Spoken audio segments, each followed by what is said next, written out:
Well, offensive behaviour or sectarian behaviour online is not really anything any different from that which would be face to face. So anything which is deemed to be criminal, speaking to somebody face to face, would also be criminal online, and that includes any threatening behaviour. So any implied threats or threats of physical violence, anything abusive said or posted to anybody, which would include race, religion, gender aspects. And anything offensive, and some of the examples that have been used in the past are where individuals have posted offensive comments, maybe in relation to disasters where there's been a large amount of lives taken and lost.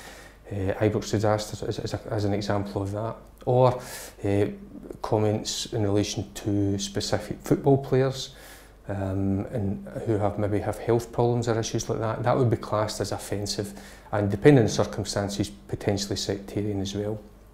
And if you look at sectarianism specifically, it's generally discussed in the context of religion. Now, it's wider than that, but for the purposes of this, the sectarianism could be classed as a definition being narrow-minded beliefs that lead to ill will, malice, prejudice, discrimination towards members or presumed members of a religious denomination.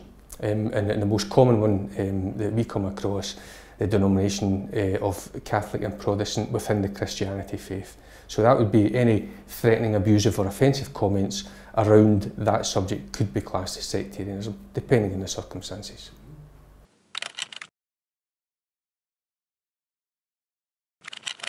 That's quite a simple one for ourselves. We monitor the internet regularly on open source, which means effectively we monitor the sites that all members of the public have access to.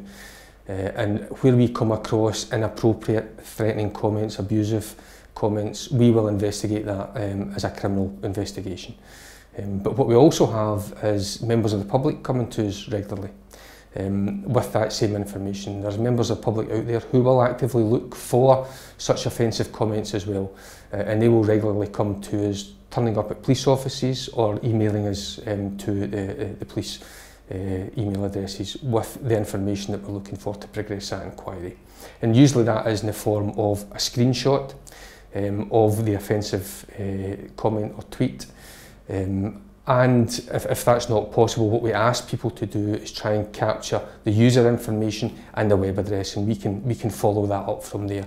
And even if individuals delete their whole account or delete the tweet, there's ways and means for us to gather that and grasp that information and capture it in the form of a screenshot to be able to identify the individual responsible.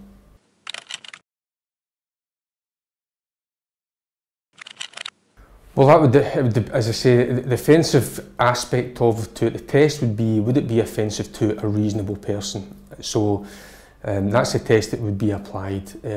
Most of it, if it's common sense, so anything that's offensive or abusive, and the examples I used were mocking disasters or mocking individuals, they are by definition offensive.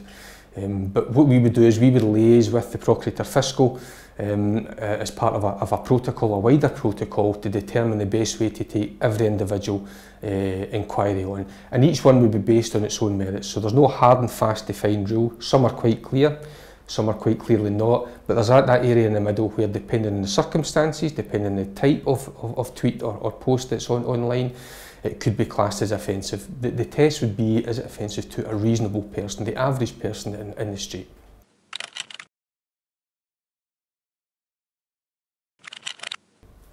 Well, we have numerous pieces of legislation that will allow us to deal with that. Offensive behaviour at football and Threatening Communications Act, Telecommunications Act, breach of the peace, criminal justice legislation. There's a variety of legislation that will allow us to pursue each individual case, and again, depending on the circumstances and the comments within, based on that, we would decide what's the most appropriate legislation to pursue in order to get to meet the criteria for that particular tweet or posting. Some of the punishments are quite severe, so you can be up to 5 years imprisonment for certain types of offences, depending on what legislation is used again. So I think what people don't realise, and some underestimate, is that when you're posting something, if you're posting it from afar, that doesn't absolve you of responsibility for that. It's just as criminal whether it's face-to-face or whether it's posted online.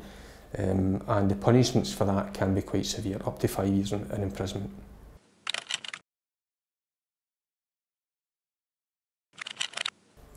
Well, it's a huge impact, and again, that's something that individuals haven't really thought through when they've posted something online. What happens is, as part of that investigation, what we will do is we will seek a warrant to further that investigation, which will involve searching an individual's premises, and the purpose being to identify the device and the individual who sent it. Now, that's not as easy as it sounds. The warrant will allow us to search through a person's house and go through their belongings, not just their belongings but their family's belongings. So drawers, cupboards, personal effects, all these things, and seize all internet enabled devices. So it's not just your laptop, it's your iPad, it's your iPhone, it's your Xbox, your smart TV. All these things can be seized whether they belong to the person who tweeted it or the members of the family, to allow us to identify the particular device that was sent from, and from that, the individual that sent it. So you can imagine the disruption to a family when the police turn up at your door and they're going through your personal belongings. And that's the bit that people underestimate as well. It also extends to a working environment. So if we believe it's been sent from a working environment, again, the warrant would permit us to search the premises and seize any internet-enabled devices again from there to allow us to progress that investigation. As you can imagine, if you were sitting there as an employee, the last thing you want is the police coming to your employer's door and seizing equipment. I dare say they wouldn't be too happy.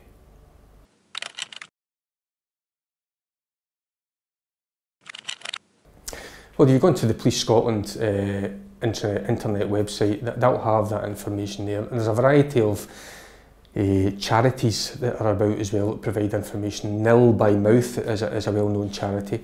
They'll provide that information specifically in relation to sectarianism.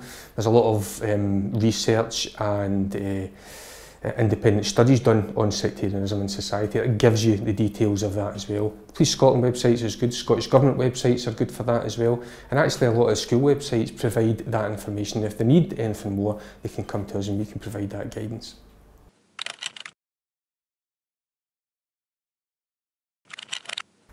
Well, a variety of people. We've had examples of people from America, Australia, and certainly all over the UK reporting offensive messages to us.